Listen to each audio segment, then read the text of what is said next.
దీన్ని మనం ఎట్లా ప్రివెంట్ చేయొచ్చు?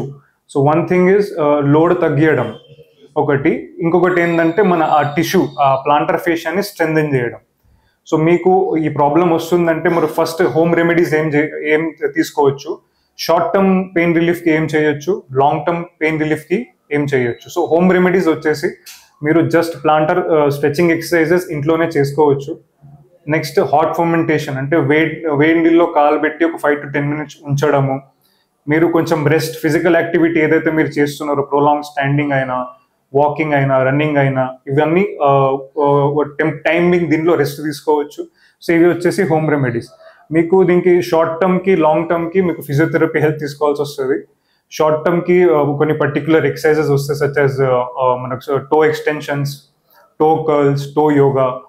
అండ్ మనకు లాంగ్ టర్మ్కి వచ్చేసి మనకు body weight squats, split squats, ఇవన్నీ మీకు లాంగ్ టర్మ్ స్ట్రెంగ్త్ అనేది ప్లాంటర్ ఫేషియాలో పెంచుతుంది. ఇవన్నీ చేశాక కూడా మీకు పెయిన్ తగ్గట్లేదంటే మీరు ఓరల్ మెడికేషన్స్ సపోర్ట్ తీసుకోవచ్చు. అండ్ దీని తర్వాత కూడా తగ్గట్లేదు అంటే మీరు ఒక ప్రొఫెషనల్ ఫిజియోథెరపిస్ట్ని గైడెన్స్లో ఈ ఎక్సర్సైజెస్ లాంగ్ డ్యూరేషన్ వరకు చేసి, సచ్ యాజ్ 12 weeks వరకు చేస్తే ఈ ప్రాబ్లం మీకు ఫ్యూచర్లో ఇంకా రిపీట్ అవ్వదు. Thank you. Medistar Hospitals now brings quality care closer to you. Visit us at Amirpet, Tandur, Uppal, Patancheru and Kotipalli. Wherever you are, we are always here for your health.